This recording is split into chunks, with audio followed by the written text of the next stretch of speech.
বিধান নির্বাচনের পরে এবার সাংগঠনিকভাবে দলের কর্মী ও কার্যকর্তাদের সঙ্গে বৈঠকে বসলেন রাজ্যের পুর ও নগরোন্নয়ন মন্ত্রী অগ্নিমিত্রা পাল।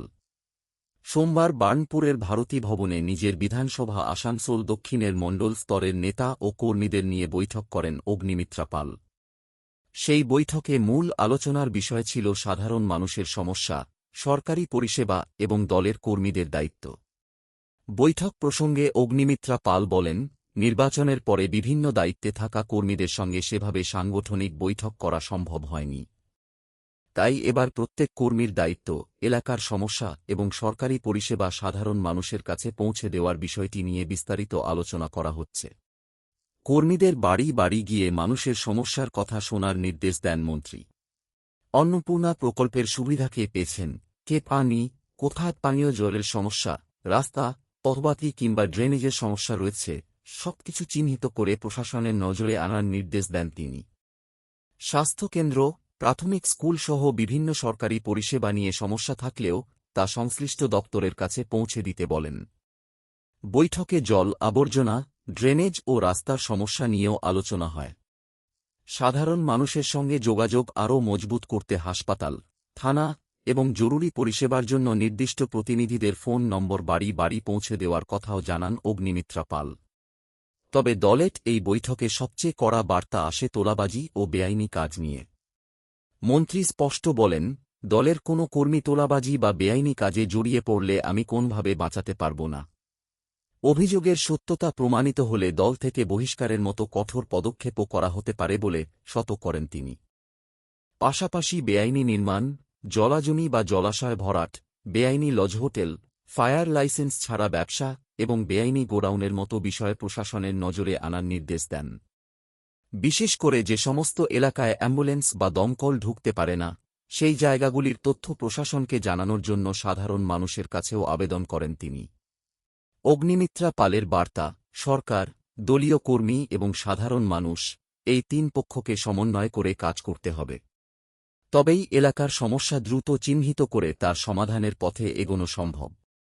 বার্নপুরের ভারতী ভবনের এই বৈঠকে একদিকে যেমন দলের সাংগঠনিক সমন্বয়ে জোরদারের বার্তা দেওয়া হয়েছে, অন্যদিকে সাধারণ মানুষের সঙ্গে কর্মীদের আচরণ এবং স্বচ্ছতার ক্ষেত্রেও স্পষ্ট ও কড়া অবস্থান নিয়েছেন মন্ত্রী।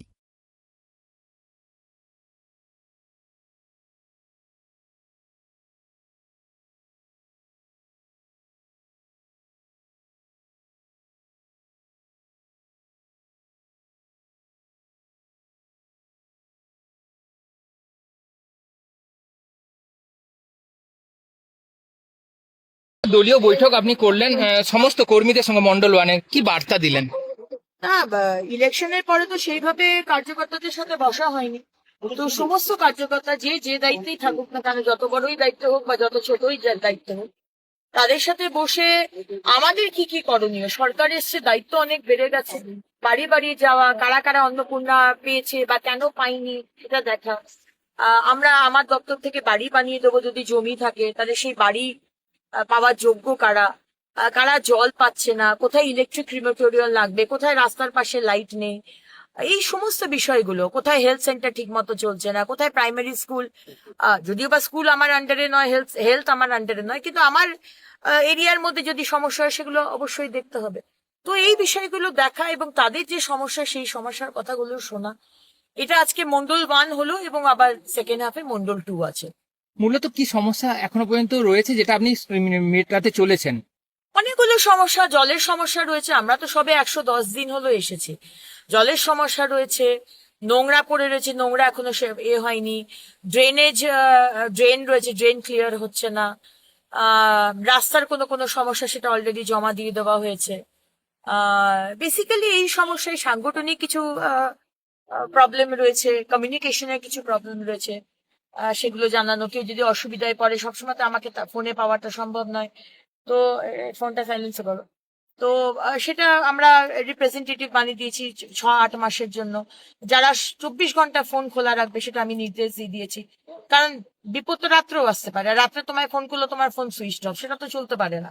সুতরাং কোঅর্ডিনেশন যাতে সব রকম ভাবে ঠিক থাকে এবং সাধারণ মানুষ পৌঁছতে পারে। কার্যকর্তা তো আমাদের 3জন রিপ্রেজেন্টেটিভ যাকে বানিয়েছে তাকে চেনে, কিন্তু সাধারণ মানুষকে বাড়ি বাড়ি গিয়ে ওই নাম্বারগুলো দিয়ে আসতে হবে যে এইটা হসপিটালের জন্য এরা আছে, থানার জন্য হীরাপুর থানার জন্য এটা, আসানসোল সাউথ থানার জন্য এইটা, ইএসআই হাসপাতালের জন্য এইটা, আমাদের বানপুর হাসপাতাল, এইভাবে একটা নাম্বার জেরক্স করে আমি বলেছি প্রত্যেকটা বাড়ি বাড়িতে গিয়ে দিয়ে আসতে, যাতে কোনো মানুষের অসুবিধা না হয় কিছু কিছু কর্মীর জন্য এবং তোলাবাজি না হয়। এটাও আমি রেখেছি যে তোলাবাজির বিষয়ে যেরকম আমাদের খুব স্ট্রিক্টলি বলা হয়েছে, আমাদের মাননীয় মুখ্যমন্ত্রী, আমাদের রাজ্য সভাপতি এবং আমাদের শীর্ষ নেতৃত্ব পরিষ্কার করে বলে দিয়েছেন যে তোলাবাজি যদি কেউ করে তাকে কিন্তু দল থেকেও বহিষ্কার করা হবে। তাই আমি ওদের সতর্ক করে দিলাম দিদিভাই হিসেবে যে এগুলো করিস না, কারণ যদি বাই চান্স খবর পৌঁছয় আর সেটা যদি ইনভেস্টিগেশন করে দেখা যায় যে সত্যি, আমি কিন্তু তোদের বাঁচাতে পারবো না।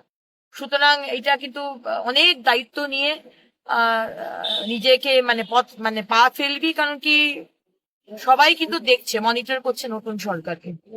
সুতরাং কোনো ভুল পদক্ষেপ নিস না, আমি দিদিভাই হিসেবে তাদেরকে এই কথাটাও বললাম। যেগুলো জনবসতি এরিয়ার মধ্যে এত দমকল ঢুকবে না এগুলো, সেগুলোকে উচ্ছেদ করার কোনো ব্যবস্থা নেই? হ্যাঁ অবশ্যই, আপনারা আমাকে জানান, আমি তো সেটা বলেইছি। ইলিগাল বিল্ডিং বলুন, জলাশয় বুঝিয়ে বা বিল্ডিং করেছে সেটা বলুন, ইলিগাল লজ চলছে, হোটেল চলছে, ফায়ার লাইসেন্স নেই, ট্রেড লাইসেন্স নেই, সেই কথাগুলো বলুন। এই যে ইলিগাল গোডাউনের কথা বললেন যে অ্যাম্বুলেন্স ঢুকবে না, দমকল কিছুই ঢুকবে না, এমন জায়গায় সেগুলো বলবো। আপনারা যদি না জানান টাউনের মধ্যেই আছে। তাহলে তো সম্ভব নয়। হ্যাঁ, আমরা এগুলো তো- চাই সরকার এবং সমাজ, নাগরিক একসাথে মিলে কাজটা করুক, কারণ একা সরকারের পক্ষে কিছু করা সম্ভব না, একা নাগরিকের পক্ষে কিছু করা সম্ভব না। না না না, এটা অবশ্যই আমরা তো অবশ্যই